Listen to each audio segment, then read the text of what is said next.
So, you trust him? Jin's reliable. Yeah? How do you know? He helped me get off the streets years back, before he threw in with the triad. He's always got an angle, but I'd say he's a friend. When you're talking about this kind of money, you can lose friends in a hurry. And once we find the girl, we are talking about this kind of money, right, Hana? Wei Ming Lam is the daughter of the most powerful triad leader in Hong Kong. Don't worry, Glass. If we reach his little runaway first, Lam will pay us handsomely to get her back. Of course, he'll want us dead as well. There, that's it. The Lam building.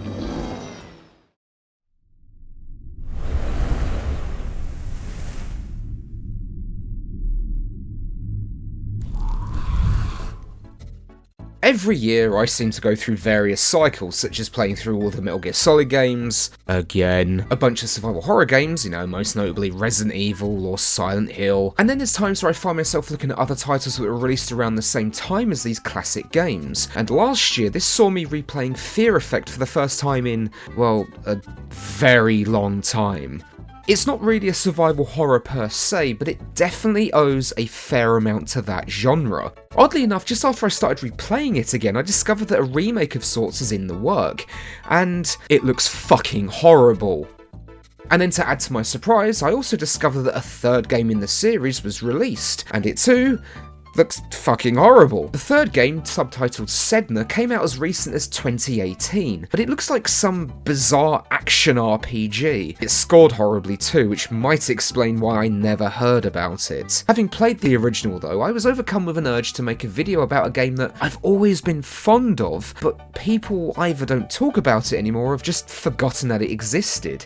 Developed by Kronos Digital Entertainment and published by Eidos Interactive, Fear Effect was released in North America on February 24th in 2000, and the rest of the world on August 3rd the same year. The game is, at its heart, ostensibly an action-adventure title, but it does also have some horror elements you may find in some of its contemporaries, along with a very, very simplistic stealth mechanic. It's really a mishmash of different styles that creates an experience that is neither one thing nor the other, and that's really a major strength of this title. As for me, it really helped for it to stand out amongst everything else I was playing at the time. It's an incredibly ambitious title that wanted to include as much as it could, along with cinematic set pieces, gritty characters, and a fantastic art style. Seriously, the art style is so good. It is, unfortunately, let down by some of the gameplay mechanics. I totally understand what they were going for at times, but it just sometimes doesn't quite work the way it was intended, as some firefights and battles can just devolve into you rolling around everywhere, and while that's the only real way to avoid taking damage, you then kind of have to reorientate yourself afterwards, which means you're likely going to take damage anyway. It's unfortunately very irritating. When I was researching for this video, I discovered that some of the critics back in the day complained that the boss fights were too difficult, but for me, I actually found them easier than taking on a massive group of enemies with fully automatic rifles, especially since bosses have attack patterns that you can learn relatively quickly. But if you've got a string of bad guys all coming in off screen, and they've all got machine guns, or just actually any firearms to be honest, yeah, I usually die horribly. The bosses really aren't that difficult at all. You just have to have some fucking patience, learn the attack patterns, and then just get around it that way. I just wish more people remembered this. I mean, I don't think you can really call it a hidden gem. I don't think so anyway. I say it borders more on a cult status than anything else. Perhaps when, or if, the remake is released, it will encourage more people to check out this version of the game, because, again, don't like how the remake's looking. It also has a terrible subtitle, Reinvented. Yeah, that's great, guys. That's really creative. I'm proud of you. So let's just get on with the show. Let's just boot the game up and take a proper look at Fear Effect, shall we? Now, somehow, and I don't know how I did it, but somehow I managed to tear myself away from this fucking awesome music on the main menu.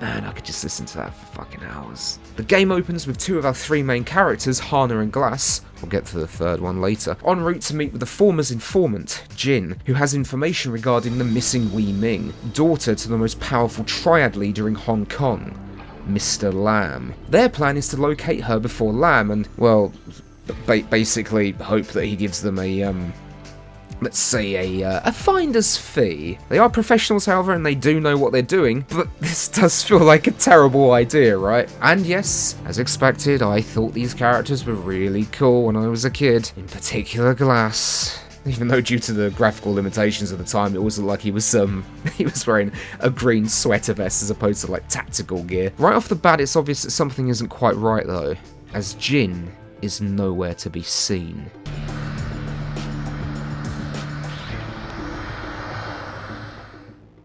And that's it. We're thrust straight into the game, and can we just stop again really quickly? Sorry, I know this is very stop-start already, but I want to talk about how great this game still looks. It's absolutely down to the art style used with the character models in particular, holding up so well. As is usually the case with games that have a cel-shaded-like style. There's something timeless about the style, I think, and I've always really appreciated, and it really made Fear Effect feel all the more unique back in the day. I'd never played anything that looked like this. As expected with games of this style, there's little to no HUD, and what is there is minimalistic. During moments of exploration, there will be nothing cluttering the screen at all. Very similar to survival horror games of the time. This is unless you're cycling through your inventory or if the titular Fear Effect meter is on screen, which is only shown when enemies are around or during stressful moments. The game is letterboxed though, so when elements from the HUD are on screen, they never actually encroach on the visuals, meaning there's nothing that ever gets in the way of the action, unless the camera angle is being a shithead. The inventory system is very minimalistic, as I mentioned, but it can be a bit of a nuisance to scroll through a ton of items and weapons to find that one thing you need, as it doesn't actually pause the game when you want to get to your inventory.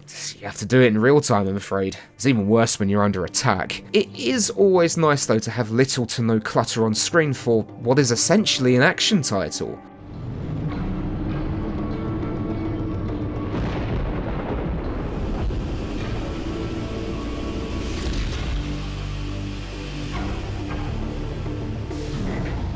Having left the helipad, Hana finds herself having to try and sneak past some armed guards. Well, I say sneak past. You never really sneak past enemies in Fear Effect. You just sort of sneak up to them and then either stab him in the back or bludgeon them to death.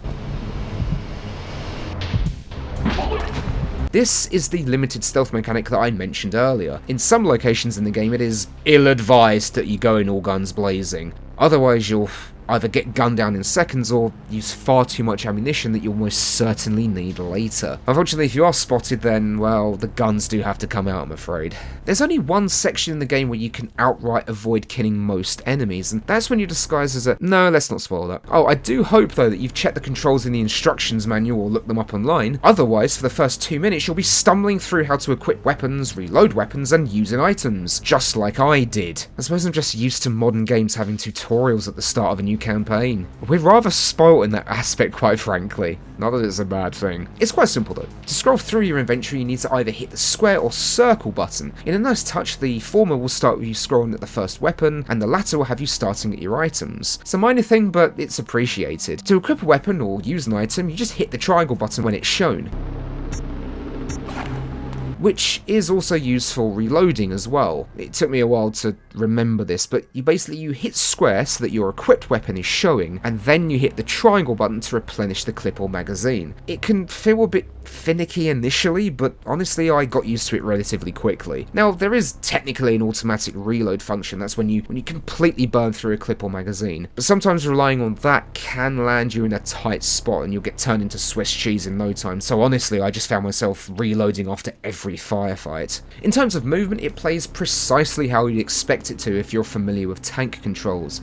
The quintessential Marmite control scheme. Some folks love it and others absolutely detest it. I've always gotten on fine with tank controls, honestly, especially when used in games such as this with fixed camera angles, but you know, I can totally understand why it's not for everyone. I get it, trust me. Along with the basics of walking and running, there is a roll function which is essential for avoiding taking damage, as I mentioned earlier. It's a bit, well, You'll see more examples of it later. There's the crouch function. Why a crouch function? Well, for the minor stealth elements, of course. When I'm crouching, you can make me do the duck walk. Cool, huh? Unfortunately, there are times when the fixed camera perspective just does not work, and I briefly touched on this earlier. There are certain sections where you can walk straight off a ledge or a platform as well because of the angle. You just cannot effectively judge just how close to an edge you are at times. During the early moments of the game, Fear Effect does a decent-ish job of easing the player into the limited mechanics, with only a few enemies to deal with per screen, although that does unfortunately change in later discs as the difficulty ramps up. But we will get to that later. Shooting is mostly responsive, with weapons all feeling and handling differently. Unfortunately, aiming these weapons can be a tad crap.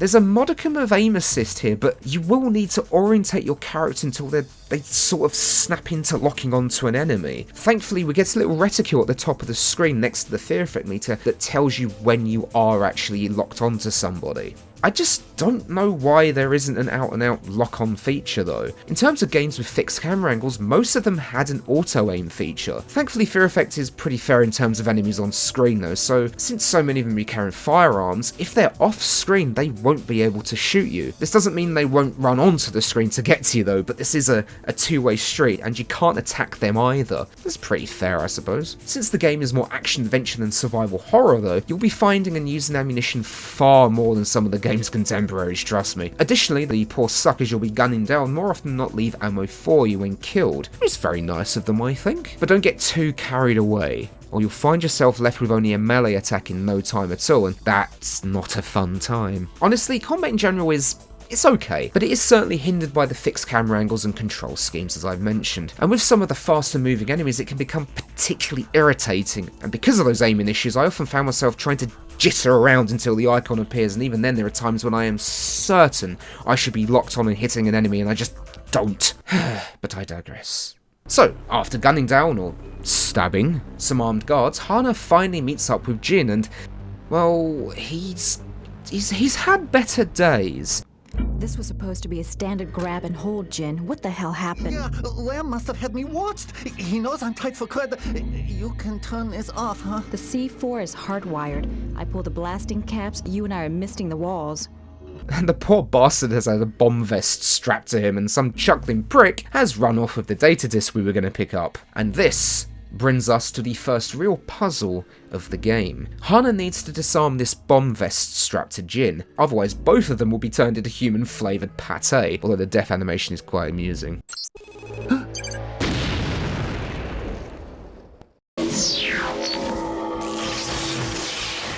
So, how do you figure out which order you need to cut the wires? Well, we've actually already run past the solution to this. Now, puzzles in Fear Effect are relatively fun for the most part, but what's really cool is that sometimes the environment itself acts as a clue or solution. So if you're struggling on a particular riddle, you might just need to observe the location. What?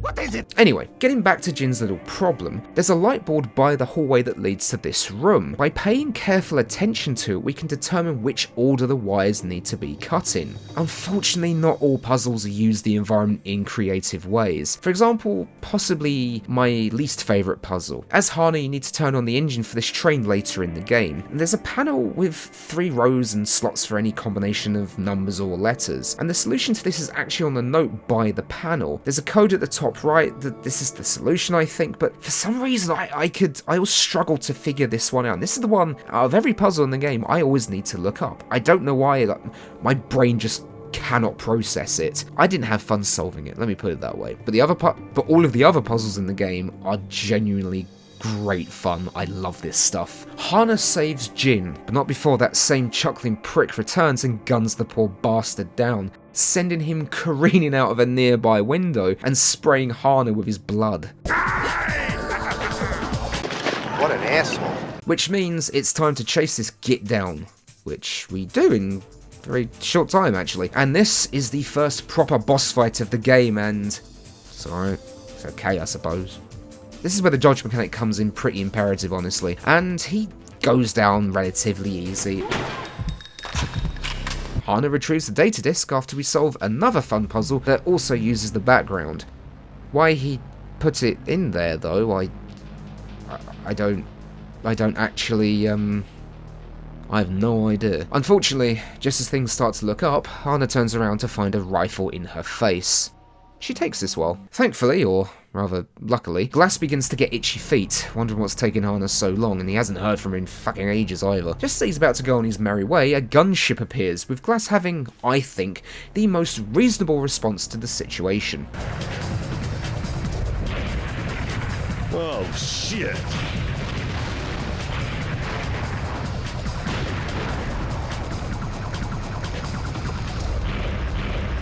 Once again, we're thrown into the deep end, and if you don't move immediately, you're going to have a rocket in the face, or you'll just be incinerated. And this isn't the first time that Glass can be set on fire. It's a bit weird.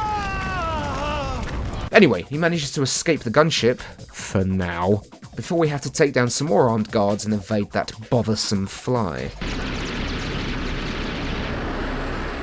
At this point, you may have noticed something, and something I actually haven't mentioned yet. The backgrounds. While it may not be all that surprising that a game of this style from this era had pre-rendered backgrounds, there's something ever so slightly different about this one. If you know me, or have been around this channel for some time, then you know I'm an absolute sucker for pre-rendered backgrounds. In fact, I just think they have such a unique quality and can absolutely help with the atmosphere. I just think they're neat. They are especially advantageous during the PlayStation 1 era, as developers are able to incorporate more detail and visual quality as opposed to using real-time environments. That's not to say all games looked better with pre-rendered backgrounds. Silent Hill 1 is definitely the exception here. Those gritty and grainy graphics just helped enhance the foreboding and otherworldly atmosphere, and I actually think in that case, pre-rendered backgrounds would have been detrimental to the experience. Anyway, a lot of games from the era would have had static pre-rendered backgrounds, but there were some that had animated backdrops, such as the Final Fantasy and Oddworld games, and Fear Effect is thankfully one of them. It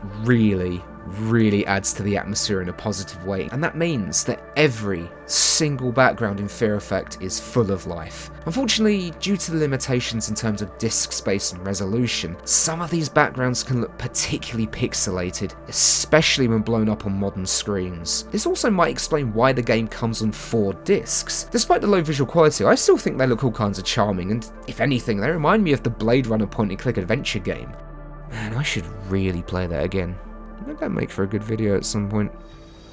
Speaking of Blade Runner, this is set in a cyberpunk future, with the first disc set in that stage perfectly, complete with a wonderful piece of music to boot. I do feel that these animated backgrounds are to aid in Fear Effect feeling cinematic, and while it might not always land with the intention, there are moments that, for its time, certainly come close, I think. Usually in moments where you'd fully interact with these animated backgrounds, such as the ladder climb with Glass, or this short section on a runaway train later on. And even the boss fights use it as well. It's all very unique. And that's right, I said boss fights. All but a couple of boss fights are actually pre-rendered backgrounds, such as when we finally get one over on that gunship while playing as Glass. Again, I don't understand what critics of the time were saying when they said that the bosses were too difficult. It's so easy to avoid taking damage. You know, I just can't think of many games where they would use pre-rendered backgrounds as boss fights, essentially. It really does give the game more charm and helps, if anything, to make it more memorable in my eyes.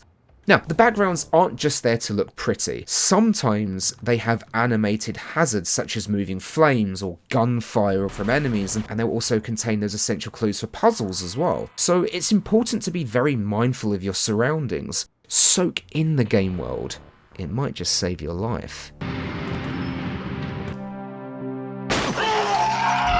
Having escaped the goon holding her at gunpoint, things once again get bad for Hana as she comes face to face with Mr. Lamb, and yeah, he's understandably not particularly happy that these idiots are trying to extort the most powerful triad leader in Hong Kong. It's almost like bordering on holding his daughter for ransom angered him in some way. It's kind of funny that, isn't it? The game then switches back to Glass once again, who quickly finds himself face to face with that gunship. It's easy enough to overcome though. You don't actually shoot the gunship itself, you have to shoot these flags or these bits of fabric, which then fly off into the engine of the gunship, sending it spinning out of control. Shortly after, Glasson assists Hana against her captors, but before they can leave, we'll then need to take out the gunner on another damned ship. The background here is pretty cool, I think. It shows Glass visibly shooting at the Triad guards off screen to keep them off Hana's back, whilst she deals with the aircraft. It's really cool. Once the gunner is taken out, Hana is able to hop on board and brutally shoot the pilot in the face. Like, Jesus Christ, that's so cold. We're then given control of Glass once more, and we need to get that boy to sprint to this ride, otherwise, yeah, it doesn't end well. Go, go, go! The duo manages to escape as things calm down ever so slightly. Head for the hotel. We'll need to warn Deke. There's a shitstorm coming. And here we're introduced to Deke, the homicidal Aussie of the team. He's standing around outside this swanky hotel for some reason before being given a spike for decrypting data or something. Sorry, I'm just distracted because it just looks like one of the weapons the alien bounty hunters used to use in the X-Files. Deke is able to decrypt the disk Hana obtained, and the trio have their nicks leading to tracking Wei Ming. Madame Chen? Wei Ming may be trying to reach her now, and I believe you know where you can find Madame Chen. Hana? Madam Chen? Someone from my past. Is Jin right? Do you know where she is? Up the Huxic River, a town called Shanzi. Madame Chen has a restaurant there. Right. Now we know why this gin packer brought this deal to you then, Hannah. You got a bleeding inside track. But not before an assassin attempts to ram them off the road and sends them careening into the water by the docks. Shit, you know what? It's almost like they should have expected an attack by the most powerful triad leader in Hong Kong.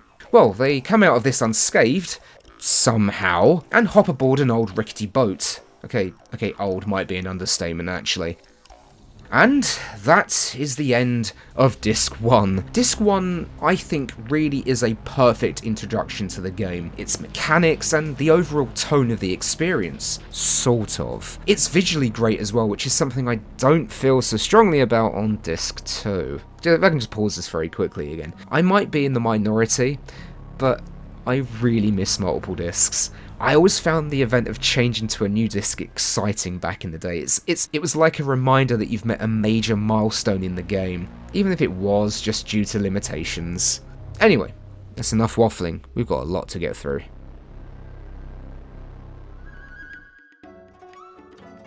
With our three heroes... Wait, can they really be considered heroes? Let me think. Not really anti-villains.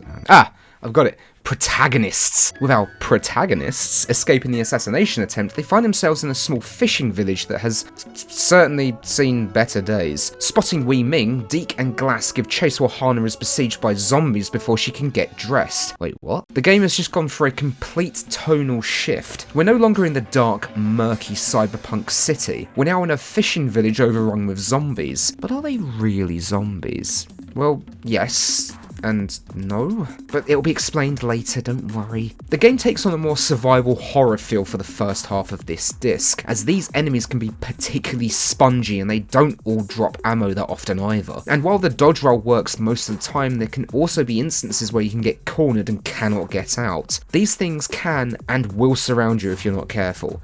Honestly, this was part of the game where I felt myself strapped for ammo the most, even more so than the end game. In all honesty, this is probably the part of the game I enjoy the least as well. While it introduces the supernatural aspect that will increase as we progress through the game, I just think it's visually unappealing as so much of the village looks, understandably, the same aesthetically. It's just quite boring to look at, I think. Don't get me wrong, it's good to look distinct from the previous location, it's good to mix things up, which is something the game excels at if anything, but it just looks so very generic and unappealing to me. I suppose you're just limited in terms of designing a wooden fishing village. Maybe I was just spoilt by the first disc? I am a sucker for cyberpunk aesthetics, to be fair. Our trio also stumbles across the military. Well, I'm pretty sure it's the military. There's just randomly a bunch of Chinese soldiers guarding a train depot that shoot on sight. Although, to be fair, we do later find out that they're supplying weapons to Mr. Lamb, which is something Deke is super excited about, by the way. Just what I've always wanted, eh? A train filled with weapons. Brilliant. And there's the whole aforementioned, little minor detail about evil demonic zombie monsters. We soon discover though these creatures aren't zombies, and we're given a hint as to what's going on here when Hana stumbles across this frightened woman, seemingly the only survivor of the chaos. Yeah, all because of this girl, we mean. Do you know where I can find her? No, but I know where she belongs. Hell! Moving back momentarily, Deke also has a run-in with this lad before finding a burning paper effigy in front of him, which is genuinely an important plot point. We do get one funny or creative moment, I should say. I suppose you could call it a puzzle. Hana is ambushed and held at gunpoint by this guard, so what do? If you try to draw a weapon or attack him, you just get gunned down in seconds. Well, have you noticed that the towel she's wearing is an item in your inventory? You must see where this is going, right? It's certainly creative, but I do like... I do like that this trained soldier, that he just drops... he just drops his guard immediately. Because he sees a naked woman in front of him. Oh god, it is a different time. Right, so what you got, eh? Military supply train, probably loaded with weapons. Well, I better have a closer look then. At the train, that is.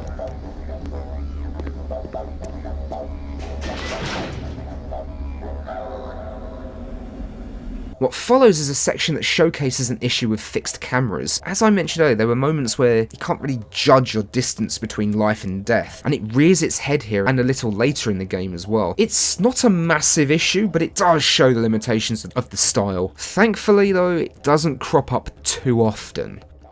Wait, now hang on, wait a minute, why is Deke up there in the rafters anyway? I can't remember if there's any cutscene or anything that kind of pushes him in that direction. We fix this fuse box and then just climb up. I don't think there's never a reason given. Unfortunately, this isn't the only time this happens in Fear Effect. There are so many moments where you just have to do a thing, but there's no real prompt from the game.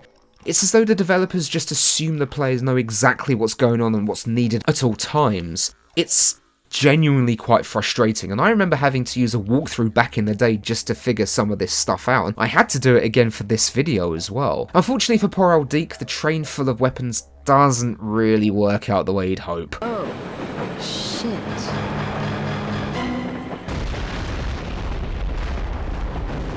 Which is also on the better use of the formation background as well. My bleeding train. We then get to one of the more frustrating moments with Glass, as he spots a vehicle the trio can use to get away back to the city. I think this is the moment when I died the most in the game. There is an obscene amount of soldiers that keep spawning off screen and charging at you. And yeah, the dodge roll can be used to avoid gunfire. It's not really going to help you much here, because it's not like they all fire at exactly the same time. It just really highlights the issues with the shooting mechanics I have. Hang on, I just realised something. I completely forgot to talk about how the health system works. Sorry about that. Well, the closest I can liken it to at face value is Resident Evil with the ECG meter. Green is good, red is bad. But in Fear Effect, you don't obtain any health items, so on paper it would seem there is no real way to heal yourself, right? Yes and no. To regain health, you'll need to do things that basically lower your stress, from solving puzzles to clearing a room full of enemies, although the latter doesn't always seem to replenish your hit points. It's an interesting idea that doesn't quite work, I think, as you'll find yourself in truly unwinnable situations at times, but one might also look at this as a very, very early form of regenerating health, even if it's really not. Anyway, getting back on track, having gunned down a bunch of guards, Glass enters a nearby vehicle and Weeming is just there. That's very odd. She asks to be taken to Madame Shen's restaurant/brothel so she can try and find answers as to whatever is going on with her. And out of options, our group agrees to it. This isn't going very well, is it? And that is the end of Disc 2. And while there's some interesting bits woven into the overall story of the game and setting up the more supernatural elements, it's still my least favourite section of the game, mostly in terms of gameplay, puzzles and aesthetics. Thankfully, things will only get better from here.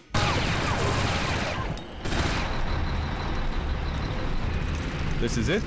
Madam Chen? So our trio arrive back in the city of Hong Kong, with our group deciding that Glass will accompany Wee Ming inside. You see, Hana here, understandably, has some issues with stepping inside the establishment. There's only pain and despair.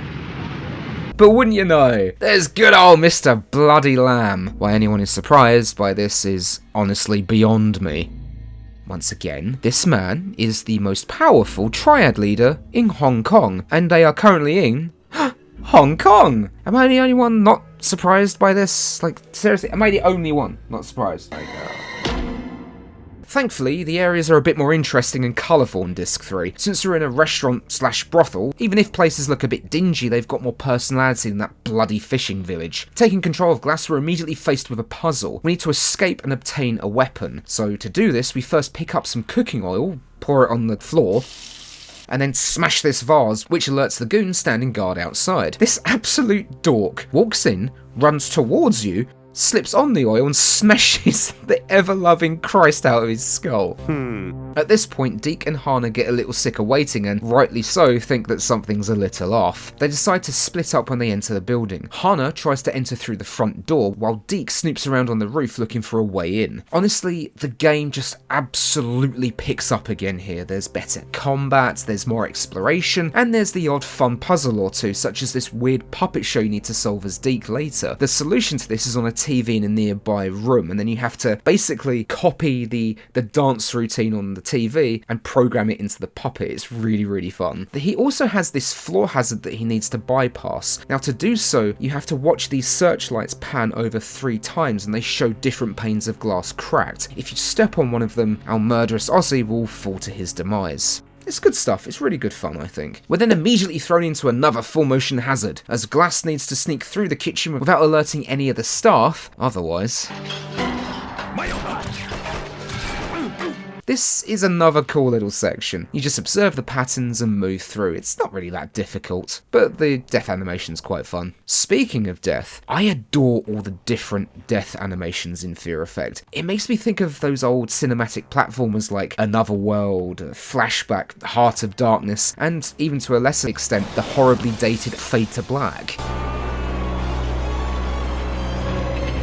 I honestly had just as much fun finding all of the different ways you could die as a kid as I did playing the game itself. Some of them, admittedly some of them are a little weak, but there's some really creative and cool stuff here, and you can really tell that there was a lot of effort put into them, and I think it's blatantly obvious that the devs had fun doing it. Not only that, but since each disc has a different location and theme, the game overscreen changes accordingly to fit said theme. From the neon lights of the city, the water and flames of the fishing village, Madame Shen's fan, and the fire and ice of... okay, let's not spoil that yet. At this point in the game, you will have seen everything there is to offer in terms of weapons, so now's as good a time as any to really go through them all, I think. So what do we have here? There's pistols, Uzis, or rather Mac pistols, or machine pistols, or whatever the fuck, you know what they are, let's just call them Uzis, assault rifles, shotguns, and the 2 unique weapons that Deke gets to use, which are these 2, like, hand cannons, and this assault rifle. Both of these sets of weapons are unique to him, and yeah, that's it. There's not really anything too fancy, there's no like rocket launchers or anything, but I think the arsenal does the job. The assault rifles in particular are probably the best weapons in the game, since they essentially stun lock enemies with more frequency than other firearms at your disposal, and they fire so quickly.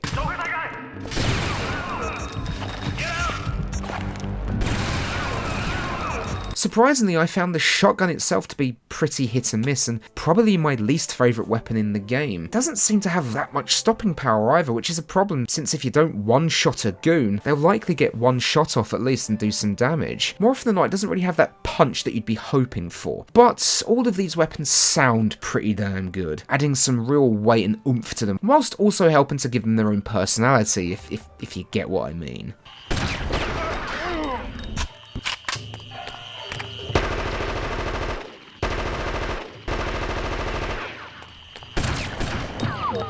At this point, all 3 characters have split up, with Hana having to change to something, let's just say, skimpy. Yay for fan service again. Which allows her to bypass this guard that has somehow not heard all of the gunfire. What's odd is that not long after this, Glass is able to just immediately go through the door.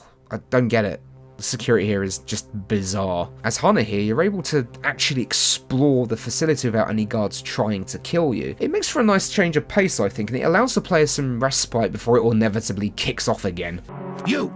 Get back to work! Yes, sorry. Now, there are some guards that you do need to kill, however, so that you can obtain certain keys to enter certain rooms. So you're going to have to be careful and use that simplistic stealth mechanic and try and kill them without anyone else noticing. There's a lot more switching back and forth between the three in this section, perhaps even more than Disc 2. There's nothing wrong with that, mind you. It helps to freshen things and keep the pace going. There's an odd boss fight here with Glass, and I say odd because you have to gun down this weirdo with twin Uzis hiding under the bed whilst also being careful not to shoot the prostitute on the bed.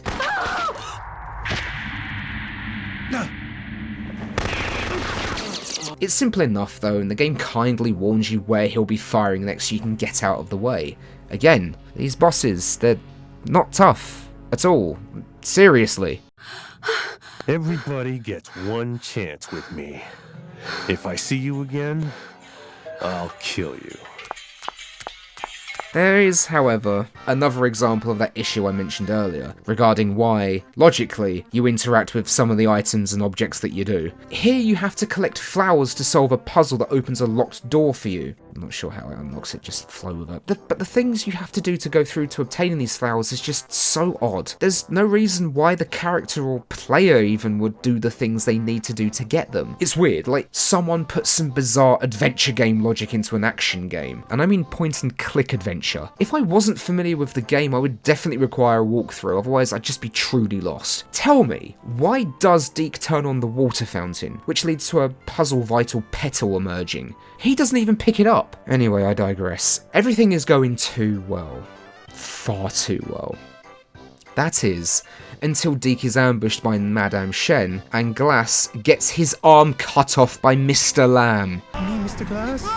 Come between me and my daughter? Wei Ming is also informed as to the secret behind her power. You see, good old dad here made a deal with the King of Hell, and Wei Ming, she's from hell. That business with the village was, unfortunately and unintentionally, her fault. When she's covered or slightly splashed with blood, these demonic powers awaken and everyone in the room or nearby vicinity, basically in eyeshot of her, they are transformed into monsters, their true selves if you will. After solving that strange flower puzzle, Hana gains access to Madame Shen's room, and there's poor old Deke.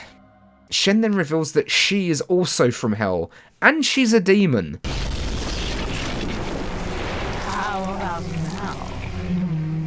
Taunting Hana before cackling to herself and throwing Deke to the room below, impaling him on a spike, splashing blood on Wei Ming.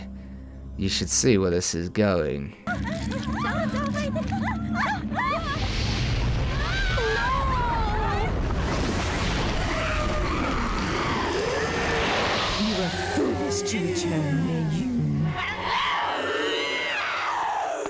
It's actually a lot easier from here, as the firearm-toting goons are completely gone and replaced by these demonic ladies of the night, and since they hop around so much, you can just outrun or dodge roll yourself to safety if you're low on ammunition. Hana then changes back into the soldier uniform she wore earlier, and finds Glass hanging up in a meat locker in the kitchen.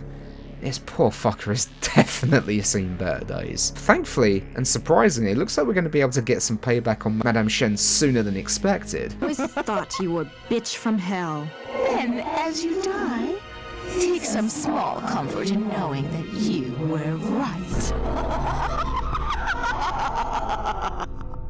I think that this boss fight against Gloopy Shen might be the easiest in the entire game. Since you've got so much space to maneuver, there's no enemies with projectiles, and she just seems to be really weak against the shotgun. All you have to do is kill some enemies that spawn until one of them drops a paper effigy of Shen, burn it, and then obliterate her with a shotgun when her shield lowers. You repeat it like 3 times and that's it. It's so easy.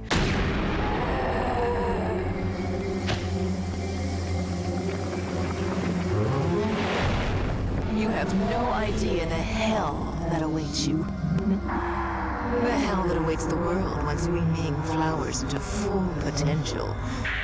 Soon you'll know, man. so very soon. My name is Hana!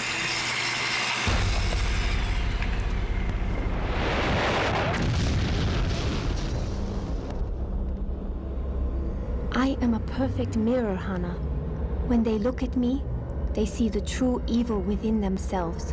An evil that can no longer be suppressed. An evil given form and purpose. This is a one-way trip, Hana. I've come this far. Might as well get my money's worth. With Madame Shen defeated, Hana enters Hell with Wei Ming to attempt to put an end to this madness and stop Yin Lao Wang's plans. And that is the end of Disc 3. Right, let's just get this out of the way right now, because like I said, massive whore for pre-rendered backgrounds. I really like the depiction of Hell here. It looks so desolate and harsh. Like it looks absolutely miserable to just exist there. We stumble across these huts, which obviously are used for accommodation. People stay there, and it makes sense because we're told earlier that when you die and go to Hell, you must wait your turn to meet Yin Lao Wang. That's the business with these paper effigies you see. Loved ones will burn them for you, which in turn sends what it represents to you in the afterlife, to give you some comfort while you await your judgment from the King of Hell. Speaking of which, it would be a bit weird to receive ammo pickups from killed enemies in Hell, right? Well, Fear Effect has that covered. Sort of. Monsters will drop paper effigies of various types of ammunition, which you then need to take to and burn at any nearby fire. I actually quite like this. It makes sense, and it works with the environment you're now in, whilst also heightening the difficulty ever so slightly, as you can basically only obtain spare ammunition at set locations. It's good stuff. There are a lot more items and keys to pick up in Disc 4 than I'd say any other disc, especially since so many are required for the final puzzle in the game. During Hana's adventure through Hell, she meets up with Madame Shen again, who has been imprisoned, I'm assuming, due to failing Yin Lao Wang. What you've done to me, Mei Yun? See how failure is punished. You did this to yourself, Chen. She then tasks Hana with giving a doll to Madame Shen's daughter. Oh. This isn't my doll. This is our doll. Oh my. This can't be. Don't you recognize us, Mei-Yun? You were so happy at this age, remember? Then Mommy and Daddy died and all we had left was this doll. You're me? Yes, before you became Hana. Before you had to run from your past. But you can't run from me, I'm always with you. And I have a secret that will help you. Tell me. You know it too. It's in your mind. Unless you're afraid to find it. I'm not afraid. Good. As a child, we flowered like a branch under the rain. As a child, we flowered like a branch under the rain. Okay, now it's time for this puzzle. I really like this puzzle. It's probably my favourite puzzle in the game. So here, you have to go through 4 stages of Hana's life. You're then given keywords during a clue spoken by that version of Hana, and then a list of said keywords and a correlating number on the wall next to them. I had so much fun solving this one. I was wondering as well, like playing it again, that I wonder if the keywords are sometimes different each playthrough. I'm not sure, I didn't have as much time to really check out and I couldn't find anything online. Again, not many people talk about this anymore. If you do know, can you please let me know? It was inside our head.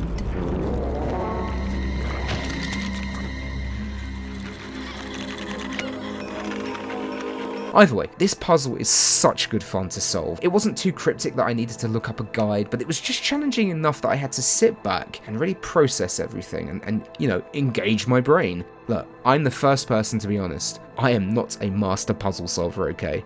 I'm not very smart. After obtaining even more key items, we're then given control of Glass? Yeah, so Wei Ming bandaged him up, and I suppose being in freezing cold temperatures just sort of stops him from bleeding to death, I guess, so a win for him. For this section, Glass will occasionally see a ghostly image of Deke, who utters his name before drifting away. The first part of Glass's foray into Hell is really difficult, as you start with only a pistol, and he only has one arm, so you can't dual-wield pistols or your micro Uzis or mic-10s, whatever they are. And these enemies that you have to fight can get really annoying. After a decent puzzle involves these talking statues, a spectral mirror, and these floor markings,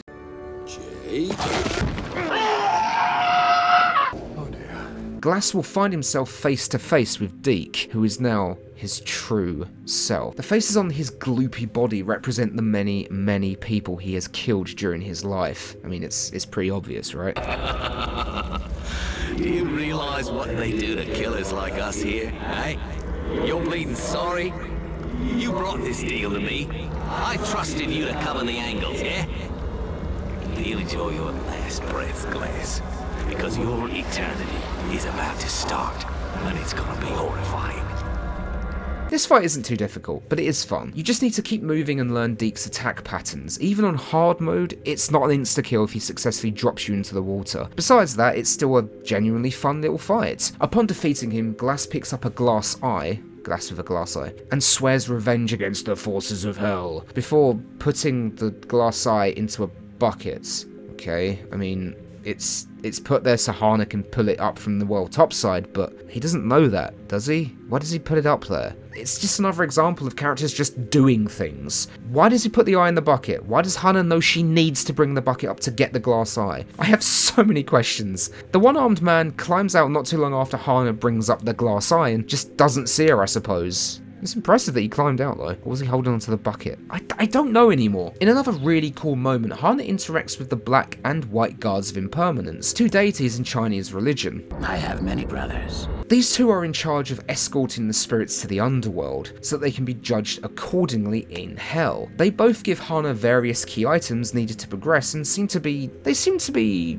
mostly neutral in this whole thing. Thankfully, Glass and Hana end up reuniting, but not in the way the latter would hope, as Glass just decides to say fuck it and assassinates Wei Ming. I suppose that's one way to do it. I mean, it's really cold.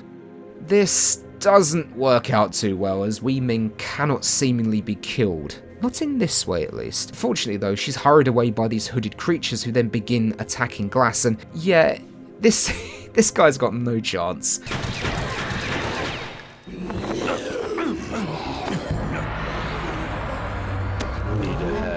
Mr. Glass?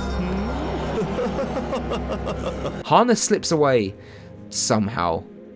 But can we just take a moment to appreciate how badass this is, though? Both of our remaining protagonists just venture straight into hell without a second thought. Sometimes it's these little things that make it easier to get behind a character, you know? We reach the penultimate puzzle and it's decent enough. Here you're faced with a map of, well, hell, or parts of hell you've been to anyway, and you need to remember where you required each of the final key items and place their token on the map. Once it's solved, it burns away and you enter this surreal place.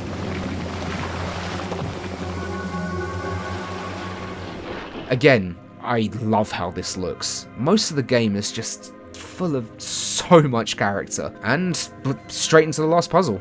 It might seem like I'm speeding through this, but we immediately are faced with this puzzle. It's a very simple one though. You just take note of all the Chinese characters above this furnace or fireplace, wherever it is, and place the corresponding objects into those characters.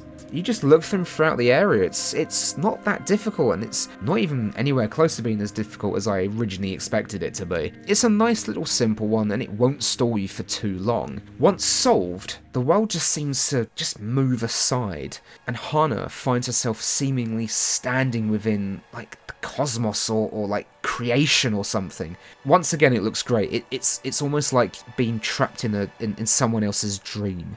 Hana approaches a man sitting in front of a mirror, and it's Jin. I mean, he was gunned down back on disc 1, so I mean, yeah, it kind of makes sense as to why he'd be in hell. If you address me by my true name, Yin Lao Wang. Yes, Hana. I am the king of hell. This is a decent twist, isn't it? Come on, you gotta admit, no one saw that coming, right? Sure, it does rely on a lot of convenience, but you can't say you saw it coming. They even reveal why Hana never transformed when Wei Ming would be exposed to blood. The rooftop. Your blood. The only antidote for Wei Ming's gift. But while that makes sense for Hana, what about Glass and Mr. Lamb earlier? I mean, with Glass, he was already unconscious and out of earshot and hanging up in the meat locker when everyone else went demon, so maybe that's why. I suppose that when Deke was splatted and impaled, maybe Lamb just booked it, just said fuck it and just ran. I don't know. But here, we find out the entirety of Wong's plan. You want answers? Yes. Hell is full, Hana. As fast as they can be judged, Morkan, they stand before my mirror, a mirror so perfect it reflects their soul. And they are transformed into what they see. But I can no longer condemn them into the levels of hell, because there is no room left. Wei Ming is my solution. When men look into her eyes, they will also see their souls. It will be as if they looked into my mirror. But why? I was testing you, Mei.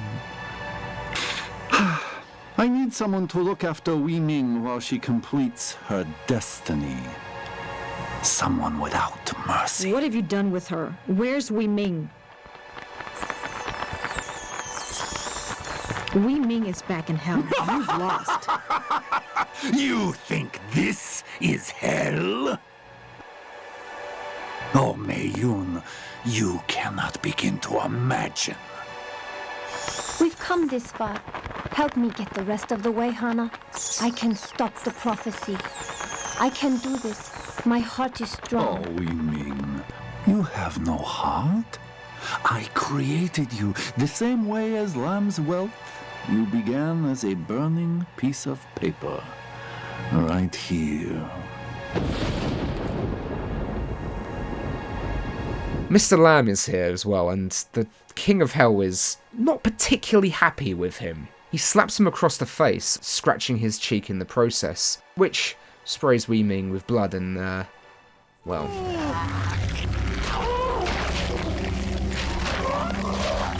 For some reason, this grossed me out as a kid. It might be, I don't know, the fact that blood just pours out of his mouth and then his face bursts, but everything else I was playing at the time, everything, that grossed me out, but not all the other shit I was playing. I don't get it. And it's tame. It's so tame now. It was quite tame for then. I don't know. And here we are. We're at the final battle, and a decision must be made.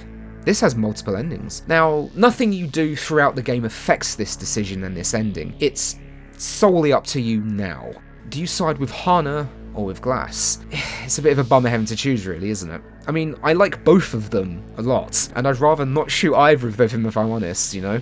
Well, there is a third option. The game does have two difficulty modes, normal and hard. Well, hard mode isn't just for bragging rights. If you don't play on hard mode, you can't go for the true ending. But before we look at that, let's go through the other two normal endings first. If you choose Hana, Glass is killed, or Glass. I've been calling them both throughout the entire video, fuck it. He's killed and you find yourself fighting the demonic version of Mr. Lamb. It's not a good boss fight, honestly. And it's just a case of avoiding his attacks, killing these irritating enemies until one of them drops a paper effigy of him, you burn it, it does damage, you rinse, repeat until he dies. It's so disappointing. You win, Wei Ming says goodbye and Hana burns the brothel to the ground. Now I've ruined everything. If you pick Glass, you end up fighting Wei Ming in her demonic true form as she's angered at him for killing Hana. This is a much more difficult boss fight than the Mr. Lamb battle. Here you fight off monsters at spawn and wait for her defense to lower before gunning her down as quickly as possible, killing her and allowing Glass to escape hell. What is cool is that these two choices have their own individual cutscenes for if you die as well. If you fail as Glass, Wei Ming gives into her true calling and willfully goes back to the world of the living, having embraced her role. I wonder what you will see.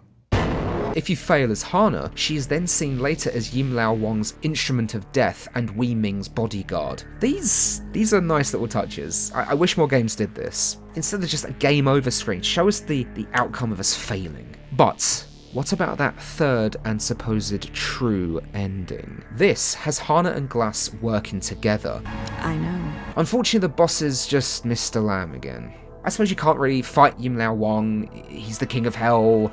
There's no way you can kill the King of Hell with bullets, I know, but something other than this lame lamb boss fight would be so much better. But, you know, the thing is that Yim Lao Wang, he's just like stood there during both of these fights and he doesn't get involved. Maybe he can't get involved, I don't know, but it's just, again, it's just disappointing. Once Lam is defeated, Wei Ming says goodbye before Wong takes a bullet from Glass, who then proceeds to fall through a gaping hole like he's Emperor Palpatine. Not that I imagine this would do anything really, you know, he is the King of Hell, but who am I kidding? I'd probably do the same thing. Think of it as a very physical and elaborate middle finger.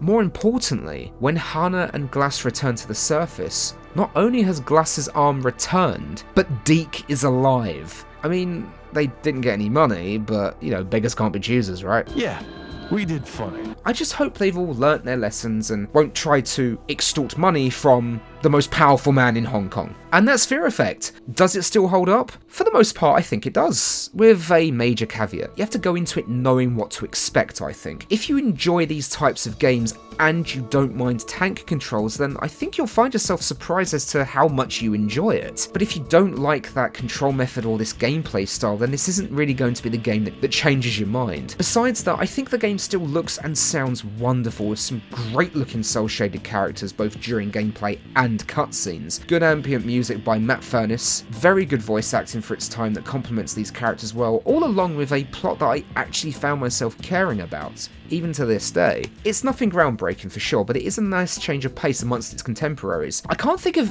any games that really used Chinese mythology at the time, especially for horror games. None that I played anyway. I just wish the shooting mechanics were a little tighter. The inclusion of a proper lock-on feature would really help alleviate some of these more frustrating shootouts and the issues I had. I also just wanted to see more of this cyberpunk world that the game was set in, as it only really feels like it's set dressing. Finally, I think the game would have benefited from more sections with exploration similar to that one moment as Hana in the brothel, maybe with some NPCs to interact with and a couple of fun puzzles. It might have helped to flesh out the world a bit more, although saying that, it could have also slowed the pace of the game down too much. But I like these characters and I wish we got more time with them. I suppose you could argue that I could have played the sequel to get that appetite quenched. The problem is that Fear Effect 2 Retro Helix is a prequel, and I'm not really a huge fan of prequels most of the time. There is a chance I will cover Retro Helix in the future, but I think I'm much more in the mood to take on some creatures that have acid for blood. Thinking I'm going to go for a little excursion at LV-426. Yeah. Catch you all later.